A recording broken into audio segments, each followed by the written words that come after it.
جب مرزا غلام احمد قادیانی نے مناظرے کا چیلنج کیا مرزا غلام احمد قادیانی نے حضرت پیر سید مہر علی شاہ صاحب کو، تو پیر سید مہر علی شاہ صاحب نے فرمایا مناظرے جتنے کر لو، جتنے چاہے مناظرے کر لو، تمہارے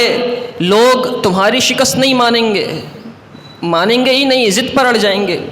وہ کسی نے کہا ہے نا 40 عالموں کو ایک دلیل سے چپ کروایا جا سکتا ہے، لیکن ایک جاہل کو 40 دلیلوں سے چپ نہیں کروایا جا سکتا۔ آپ نے فرمایا جتنے چاہے مناظرے کر لو، حل نہیں نکلے گا۔ یوں کرتے ہیں تم اپنا قلم رکھ دینا، میں اپنا قلم رکھ دوں گا کاغذ کے اوپر، دونوں حکم دیں گے، جس کا قلم چل پڑے گا سمجھ لینا وہ حق پر ہوگا۔ میں نے تو دعویٰ نبوت نہیں کیا، میں تو حضور کے امتی ہونے کا دعویٰ کرتا ہوں، تو نے یہ دعویٰ کیا ہے۔ حضرت پیر مہر علی شاہ صاحب اس مقام پر پہنچ گئے، قادیانی نہیں آیا،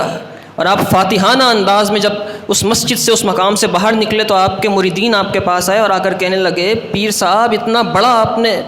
کام کہہ دیا تھا کہ قلم رکھوں گا کاغذ کے اوپر اور چل پڑے گا، میں حکم دوں گا تو چل پڑے گا، اگر آپ کا قلم نہ چلتا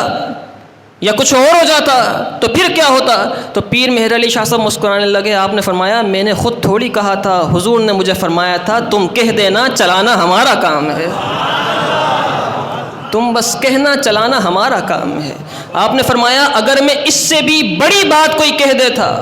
جو آپ کے الفاظ تھے، آپ نے فرمایا اگر میں اس سے بھی بڑی بات کہہ دیتا تو مجھے رب کی وہ حمایت حاصل تھی، رسول اللہ کی وہ حمایت حاصل تھی کہ مجھے رب کی ذات پر یقین تھا، اس سے بڑا بھی کوئی میں چیلنج کر دیتا تو رب ذوالجلال وہ بھی پورا فرما دیتا۔